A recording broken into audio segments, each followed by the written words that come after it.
So once again welcome back to Infolight. നമ്മൾ discuss ചെയ്യാൻ പോകുന്നത് കേരള പി എസ് സിയിലെ ഒരു ഡിഗ്രി ലെവൽ ക്വസ്റ്റ്യൻ പേപ്പർ ആണ്. നമുക്കറിയാം പി എസ് സിയിൽ ഈ പറയുന്ന PYQs ഒക്കെ വളരെ ഇമ്പോർട്ടൻ്റ് ആണ്. നമുക്കപ്പോൾ ടൈം കളയാണ്ട് ക്വസ്റ്റ്യൻസിലേക്ക് കിടക്കാം. ഫസ്റ്റ് ക്വസ്റ്റ്യൻ ആണ്, which among the following events is or are associated with the called war? Called വാർ ആയിട്ട് ബന്ധപ്പെട്ടിട്ടുള്ള ഈവൻസ് ഏതെല്ലാമാണെന്നാണ് ചോദ്യം ചോദിച്ചിട്ടുള്ളത്. അപ്പോ ഇതിന്റെ ആൻസറിലേക്ക് കിടക്കണ മുമ്പ് നമുക്ക് ആദ്യം തന്നെ ഈ കോൾഡ് വാർ ആയിട്ട് ബന്ധപ്പെട്ട കുറച്ച് കാര്യങ്ങൾ വേഗം ഒന്ന് നോക്കാം. അപ്പോ നമുക്ക് എല്ലാവർക്കും അറിയുന്ന ഒരു വാറാണ് വേൾഡ് വാർ ടു. ഈ വേൾഡ് വാർ ടുവിന്റെ ടൈം പീരീഡ് എങ്ങനെയായിരുന്നു? വേൾഡ് വാർ ടു 1939 എന്ത് ചെയ്തത്? ഇത് സ്റ്റാർട്ട് ചെയ്ത് അതുപോലെ തന്നെ ഇത് എൻഡ് ചെയ്യണപ്പോഴാണ് 1945 വേൾഡ് വാർ ടു അവസാനിക്കുന്നത്. ഈ വേൾഡ് വാർ ടുവിന്റെ അവസാനത്തോടെയാണ് എന്ത് സ്റ്റാർട്ട് ചെയ്യുന്നത്? കോൾഡ് വാർ സ്റ്റാർട്ട് ചെയ്തത്. പിന്നെ ഈ കോൾഡ് വാർ സ്റ്റാർട്ട് ചെയ്ത് പിന്നീട് അവസാനിക്കുന്നപ്പോഴാണ് 1991 ഈ കോൾഡ് വാർ എൻഡ് ചെയ്യുന്നത്. അപ്പോൾ 1945 തൊട്ട് ഒരു 1991 വരെയാണ്, 1991 വരെയാണ് എന്തുള്ളത്? കോൾഡ് വാർ ഉള്ളത്. അപ്പോ ഈ 1991 എന്താ പ്രത്യേകത? നമ്മുടെ സോവിയറ്റ് യൂണിയൻ ഡിസൊല്യൂട്ട് ചെയ്ത് പോകുന്ന, ഇല്ലാണ്ടായി പോകുന്ന ഒരു വർഷമാണ് എന്ത്? 1991. ഇനി കോൾഡ് വാർ ആരൊക്കെ തമ്മിലായിരുന്നു? ഈ സോവിയറ്റ് യൂണിയനും അതുപോലെ തന്നെ അമേരിക്കയും US തമ്മിലായിരുന്നു എന്ത് ഉണ്ടായത്? കോൾഡ് വാർ ഉണ്ടായത്. സോവിയറ്റ് യൂണിയനും അമേരിക്കയും തമ്മിലായിരുന്നു. സോവിയറ്റ് യൂണിയൻ ഇല്ലാണ്ടായ ടൈമിലാണ് ഈ വരുന്ന കോൾഡ് വാർ അവസാനിക്കുന്നത്. അത് ഏത് ഇയർ ആണ്? 1991 അത് അവസാനിക്കുന്നത്. ഇനി ക്വസ്റ്റ്യനിലേക്ക് കിടക്കാം. ഏതൊക്കെ ഈവൻസ് ആണ് കോൾഡ് വാർ ആയിട്ട് ബന്ധപ്പെട്ടതുള്ളത്? അതാണ് ക്വസ്റ്റ്യൻ. ഈ പറയുന്ന first option Cuban missile crisis ഈ പറയുന്ന കോൾഡ് വാർ ബന്ധപ്പെട്ടിട്ടുള്ളതാണ്. പിന്നെന്താണ്? വിയറ്റ്നാം വാർ ഉണ്ട്. അതുപോലെ തന്നെ ഫോർമേഷൻ ഓഫ് നാറ്റോ. ഇത് മൂന്നുമാണ് എന്ത്? ഈ പറയുന്ന കോൾഡ് വാർ ആയിട്ട് റിലേറ്റ് ചെയ്തിട്ടുള്ളത്. അതിന്റെ കൂടെ തന്നെ ഈ പേൾ ഹാർബർ അറ്റാക്ക് എന്തുമായി ബന്ധപ്പെട്ടാണ്? വേൾഡ് വാർ ടു ആയിട്ട് ബന്ധപ്പെട്ട ഒന്നാണ് പേൾ ഹാർബർ അറ്റാക്ക് എന്ന് പറഞ്ഞിട്ടുള്ളത്. അങ്ങനെയാണെങ്കിൽ ഇതിന്റെ ആൻസർ എന്ത് വരും?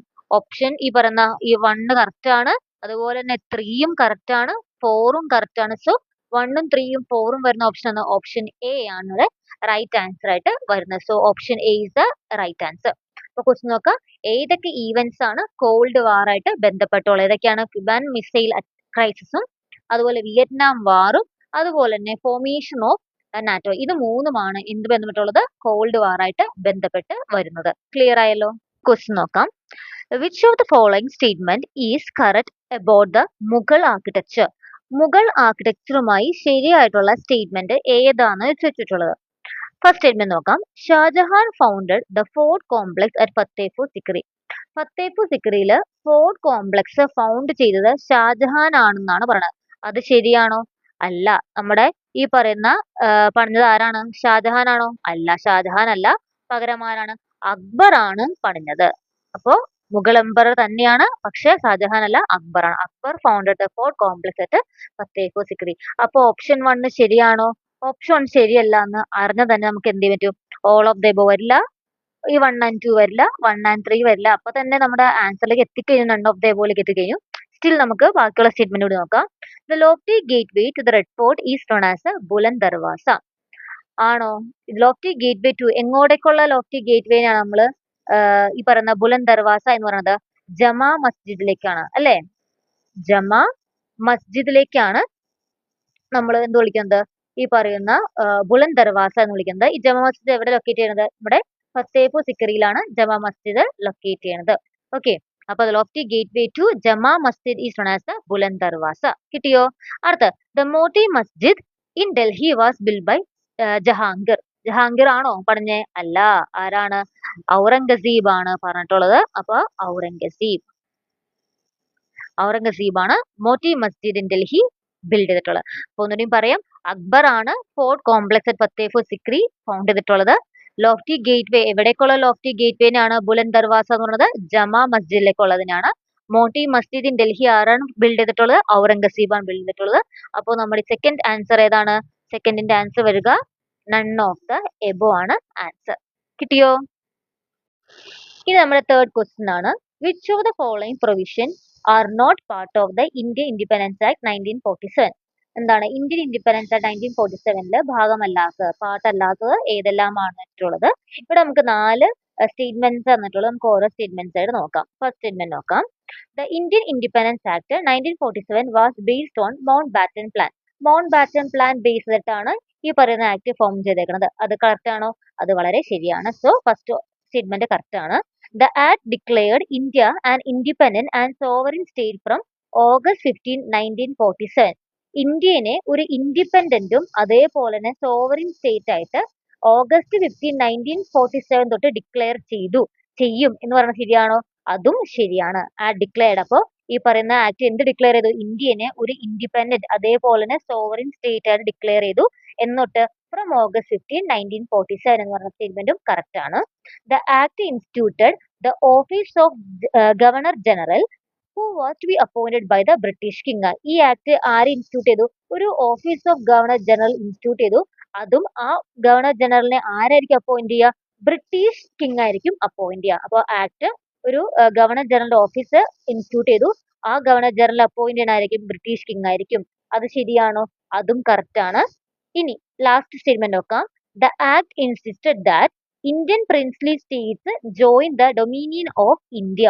ഇന്ത്യൻ ഡൊമീനിയനിൽ തന്നെ ജോയിൻ ചെയ്യണം. ആര്? ഇന്ത്യൻ പ്രിൻസ്ലി സ്റ്റേറ്റ്സ് എന്ന് ആക്ട് പെർസിസ്റ്റ് ചെയ്തു എന്ന് പറയുന്നത്.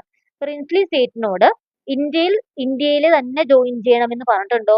ഇല്ല. നമ്മുടെ ഈ ഇന്ത്യൻ ഇൻഡിപെൻഡൻസ് ആക്ട് എന്താ പറഞ്ഞിട്ടുള്ളത്? ഇന്ത്യൻ പ്രിൻസ്ലി സ്റ്റേറ്റിന് ഒന്നില്ലെങ്കിൽ ഇന്ത്യയിലോ അല്ലെങ്കിൽ ഡൊമീനിയൻ ഓഫ് പാകിസ്ഥാനിലോ ജോയിൻ ചെയ്യാം, അല്ലെങ്കിൽ എന്ത് ചെയ്യാം?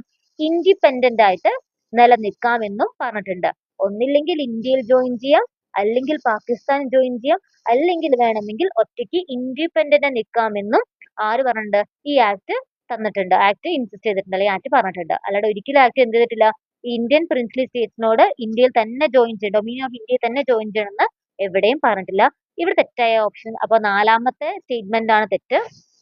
അതുകൊണ്ട് തന്നെ ഇതിൽ ഏതായിരിക്കും തെറ്റ്? സി ആയിരിക്കും ഇവിടെ ഓപ്ഷൻ ആയിട്ട് വരാം. only 4 is wrong. അപ്പൊ ഒന്നുകൂടിയും പറയാം, 3 സ്റ്റേറ്റ്മെന്റ്സ് കറക്റ്റ് ആണ്. ഏതൊക്കെയാണ്? ഇന്ത്യൻ ഇൻഡിപെൻഡൻസ് ആക്ട് 1947 എന്ത് ബേസിസിലാണ് ഫോം ചെയ്തത്? മൗണ്ട്ബാറ്റൻ പ്ലാൻ ബേസിസിലാണ് ഫോം ചെയ്തത്. അതേപോലെ തന്നെ ഈ ആക്ട് ഇന്ത്യനെ ഒരു ഇൻഡിപെൻഡന്റും അതേപോലെ സോവറിൻ സ്റ്റേറ്റ് ഡിക്ലെയർ ചെയ്തു എന്ന് തൊട്ടിട്ട് ഫ്രം ഓഗസ്റ്റ് 15, 1947 തൊട്ടിട്ട് ആക്ട് എന്ത് ഫോം ചെയ്തു? ഒരു office of governor general form ചെയ്തു. അതിലെ ഗവർണർ ജനറലിനെ ആരാണ് അപ്പോയിന്റ് ചെയ്യുന്നത്? ബ്രിട്ടീഷ് കിങ് ആയിരിക്കും അപ്പോയിന്റ് ചെയ്യുന്നത്. ഈ ആക്ട് ഇന്ത്യൻ പ്രിൻസ്ലി സ്റ്റേറ്റിനോട് ഡൊമീനിയൻ ഓഫ് ഇന്ത്യ തന്നെ ജോയിൻ ചെയ്യണമെന്ന് ഇൻസിസ്റ്റ് ചെയ്തിട്ടുണ്ടോ? ഇല്ല, ചെയ്തിട്ടില്ല. പകരം എന്താ പറഞ്ഞിട്ടില്ല? ഒന്നില്ലെങ്കിൽ ഇന്ത്യയിൽ ജോയിൻ ചെയ്യാം, അല്ലെങ്കിൽ ഡൊമീനിയൻ ഓഫ് പാകിസ്ഥാനിൽ ജോയിൻ ചെയ്യാം, അതും അല്ലെങ്കിൽ ഇൻഡിപെൻഡന്റ് ആയിട്ട് നിലനിൽക്കാം. അതുകൊണ്ട് തന്നെ ഓപ്ഷൻ 4 ഇൻകറക്റ്റ് ആണ്. So option is C. കിട്ടിയല്ലോ? ഇനി നമ്മുടെ 4th ക്വസ്റ്റ്യൻ ആണ്. Which among the following were the important leaders of the Vaikom Satyagraha? Vaikom സത്യാഗ്രഹയിലെ ഇമ്പോർട്ടന്റ് ലീഡേഴ്സ് ആരെല്ലാം ആണെന്നാണ് ചോദ്യം. അത് ഡിസ്കസ് ചെയ്യുന്ന മുമ്പ് നമുക്ക് തന്നെ വൈക്കം സത്യാഗ്രഹയെ പറ്റി കുറച്ച് ഡീറ്റെയിൽസ് പഠിക്കാം. വൈക്കം സത്യാഗ്രഹ ഫോം ചെയ്ത വർഷം, അത് എൻഡ് ചെയ്ത വർഷമൊക്കെ വളരെ ഇമ്പോർട്ടന്റ് ആണ്. അപ്പോൾ തുടങ്ങിയത് എപ്പോഴാണ്? മാർച്ച് 30. മാർച്ച് 30 1924 തുടങ്ങി നവംബർ 23 1925 ഈ പറയുന്ന വൈക്കം സത്യാഗ്രഹം അവസാനിക്കുന്നത്. അപ്പൊ എന്നോട്ടാണ്? മാർച്ച് 30 1924 തൊട്ട് നവംബർ 23 1925 വരെയാണ് വൈക്കം സത്യാഗ്രഹം ഉണ്ടായത്. ഇത് എന്തിനു വേണ്ടിയുള്ള ഒരു മൂവ്മെന്റ് ആയിരുന്നു? വൈക്കം സത്യാഗ്രഹം മെയിൻ ആയിട്ട് അൺടച്ചബിലിറ്റിക്കെതിരെയും അതേപോലെ തന്നെ കാസ്റ്റ് ഡിസ്ക്രിമിനേഷനെതിരെയുമായിരുന്നു. ഹിന്ദു റിലീജിയന്റെ ഉള്ളിൽ തന്നെയുള്ള കാസ്റ്റ് ഡിസ്ക്രിമിനേഷനും അതേപോലെ തന്നെ അൺടച്ചബിലിറ്റിക്ക് എതിരെയുള്ള ഒരു മൂവ്മെന്റ് ആയിരുന്നു വൈക്കം സത്യാഗ്രഹം എന്ന് പറഞ്ഞിട്ടുള്ളത്. അതുപോലെ തന്നെ ഇതൊരു എന്ത് മൂവ്മെന്റ് ആയിരുന്നു? ഇതൊരു നോൺ വയലന്റ് മൂവ്മെന്റ് ആയിരുന്നു, അല്ലെ? ഇതൊരു നോൺ വയലന്റ് മൂവ്മെന്റ് ആയിരുന്നു. അതുപോലെ തന്നെ മാർച്ച് 1925 ആര് ഇത് പങ്കെടുത്തത്? ഇവിടെ വൈക്കത്തേക്ക് ഗാന്ധിജി വരുന്നത് എപ്പോഴാണ്?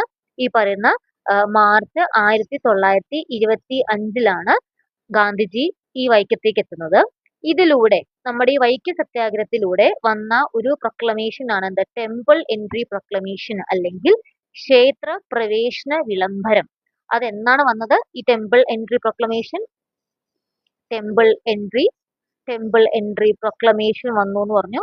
അത് വന്നപ്പോഴാണ് 1936 ടെമ്പിൾ എൻട്രി പ്രൊക്ലമേഷൻ വരുന്നത്. 1936. അപ്പോൾ അത് ഏതിന്റെ ഭാഗമാണ്? ഈ പറയുന്ന വൈക്കം സത്യാഗ്രഹത്തിന്റെ ഒരു ഭാഗമായിട്ടാണ് ടെമ്പിൾ എൻട്രി പ്രൊക്ലമേഷൻ വരുന്നത്.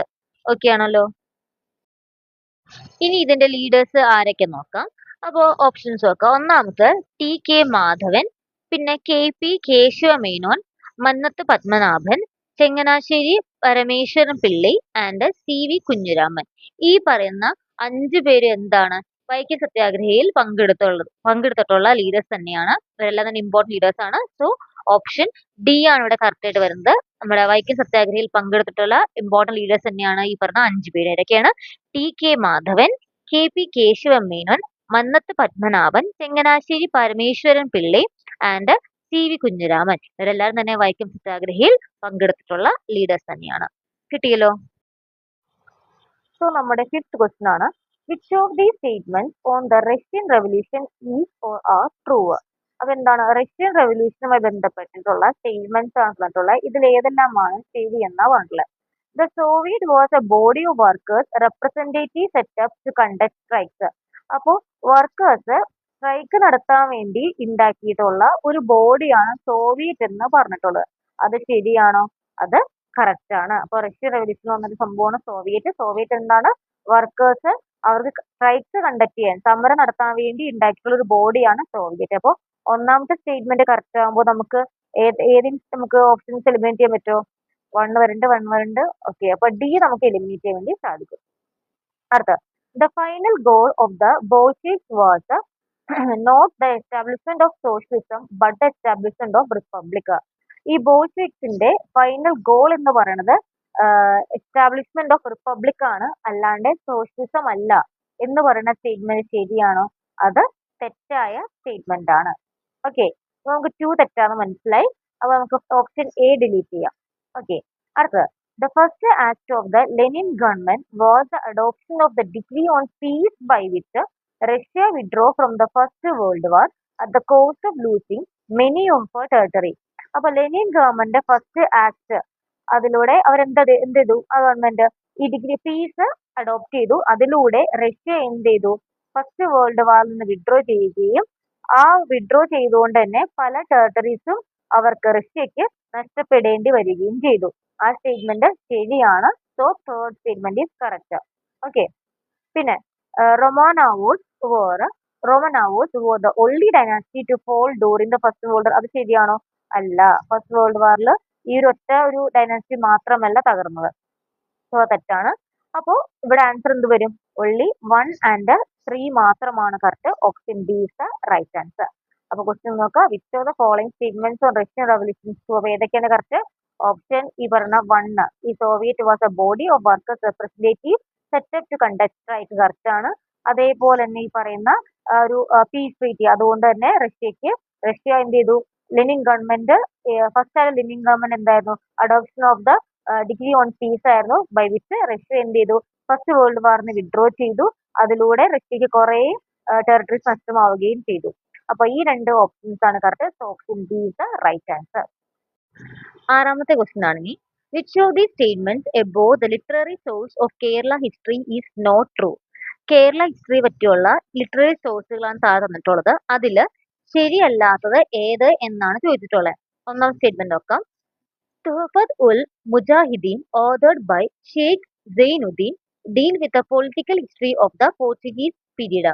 അത് കറക്റ്റ് ആയിട്ടുള്ള സ്റ്റേറ്റ്മെന്റ് ആണ്. ആ സ്റ്റേറ്റ്മെന്റ് ട്രൂ ആണ്. Kautilya's Arthashastra is the earliest Sanskrit work which contain a reference to Kerala. അപ്പോ ഈ പറയുന്ന കൗതല്യയുടെ അർത്ഥശാസ്ത്രയാണ് കേരളത്തെ പറ്റിയുള്ള റെഫറൻസ് തരുന്ന ഒരു ഏർലിയസ്റ്റ് സാൻസ്ക്രിറ്റ് വർക്ക് എന്ന് പറഞ്ഞിട്ടുള്ളത്. ആ സ്റ്റേറ്റ്മെന്റ് തെറ്റാണ്. അപ്പൊ 2ാമത്തെ സ്റ്റേറ്റ്മെന്റ് തെറ്റാണ് മനസ്സിലായി.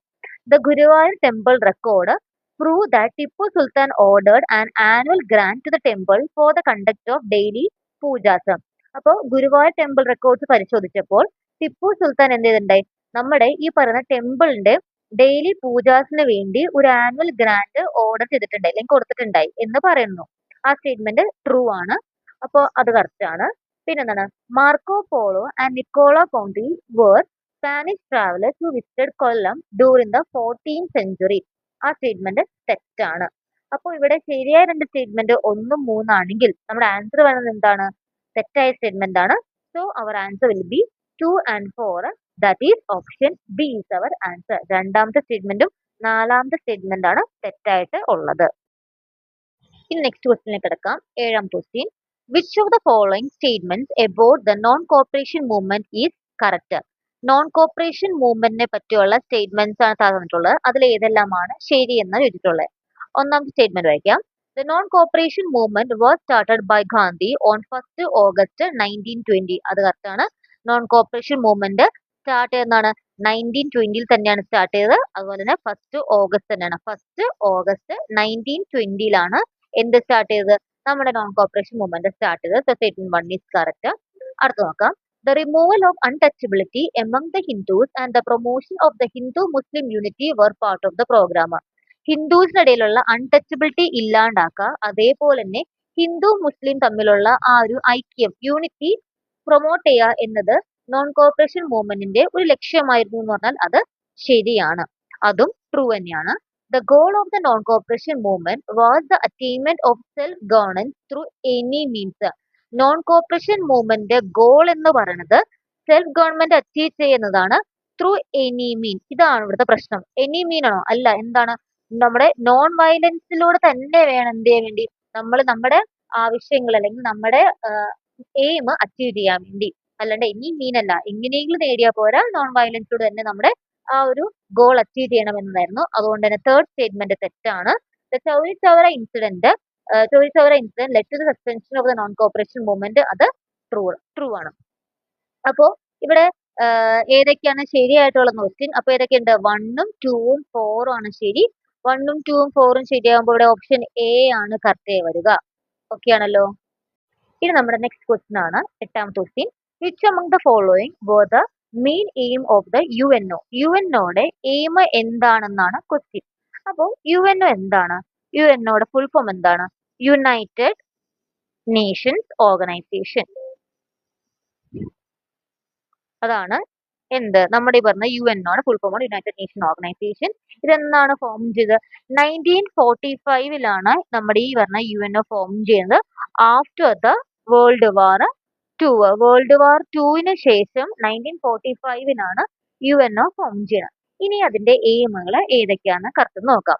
ഫസ്റ്റ് എയിം നോക്കാം. To maintain international peace and security. International peace and security maintain ചെയ്യാനാണ് UNO ഫോം ചെയ്തത്. അത് കറക്റ്റ് ആയിട്ടുള്ള സ്റ്റേറ്റ്മെന്റ് ആണ്.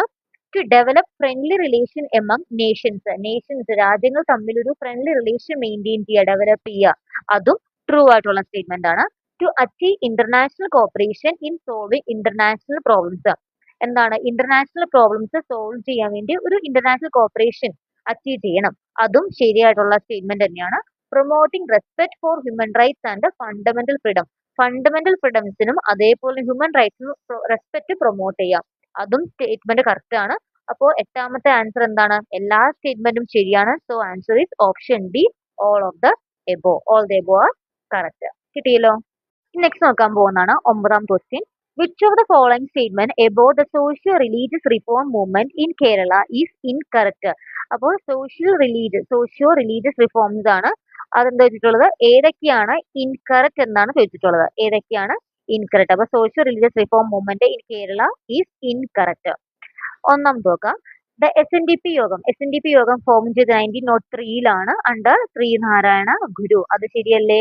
ശരിയാണ്. SNDP യോഗം ഫോം ചെയ്ത് 1903 SNDP ഫോം ചെയ്തത്. അതും അണ്ടർ ശ്രീനാരായണ ഗുരു. ശരിയാണ്.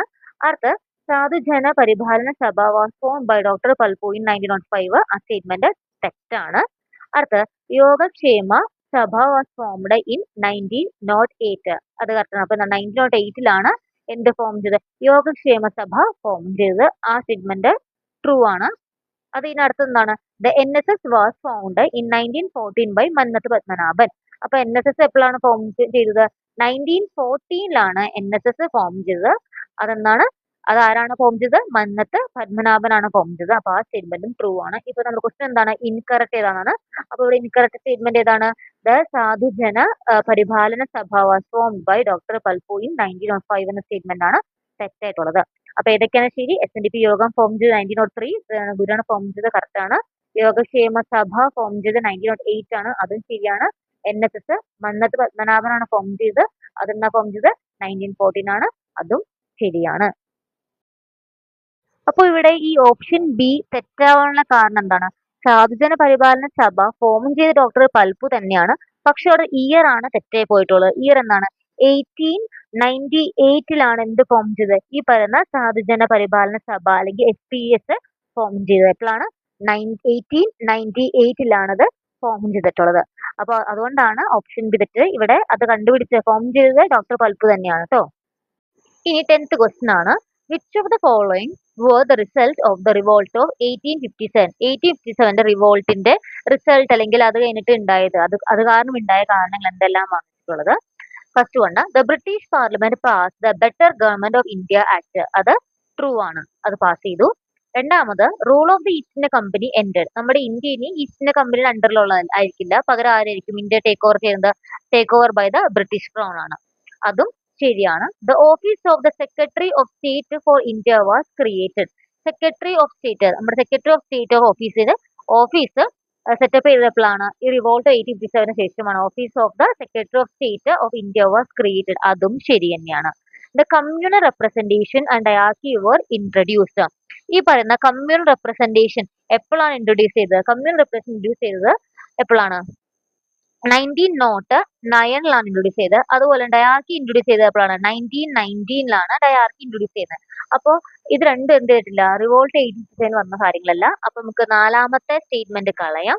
അങ്ങനെയാണെങ്കിൽ 1ഉം 2ഉം 3ഉം മാത്രമാണ് correct. So option C is the right answer. ഇവിടെ ഓപ്ഷൻ സി ആണ് കറക്റ്റ് ആയിട്ട് വന്നിട്ടുള്ളത്. 1ഉം 2ഉം 3ഉം കറക്റ്റ് ആണ്, ഫോർത്ത് സ്റ്റേറ്റ്മെന്റ് തെറ്റാണ്. ഇതോടെ ഇന്നത്തെ നമ്മുടെ ക്ലാസ് നമ്മൾ വൈൻഡപ്പ് ചെയ്യാണ്. അപ്പൊ നമ്മൾ ഇന്ന് നമ്മുടെ ഈ ഒരു ഡിഗ്രി ലെവൽ ക്വസ്റ്റ്യൻ പേപ്പറിലെ ഫസ്റ്റ് 10 ക്വസ്റ്റ്യൻസ് ആണ് ഡിസ്കസ് ചെയ്തത്. നെക്സ്റ്റ് 10 ക്വസ്റ്റ്യൻസ് ആയിട്ട് അടുത്ത വീഡിയോയിൽ വരുന്നതായിരിക്കും. അപ്പോൾ ഈ വീഡിയോ നിങ്ങൾക്ക് യൂസ്ഫുൾ ആണെന്ന് തോന്നുന്നെങ്കിൽ വീഡിയോ ഉറപ്പായിട്ട് നിങ്ങൾ ലൈക്ക് ചെയ്യുക. അതുപോലെ തന്നെ ചാനൽ ആദ്യമായിട്ട് കാണാൻ സബ്സ്ക്രൈബ് ചെയ്യാനും മറക്കരുത്. Thanks for watching.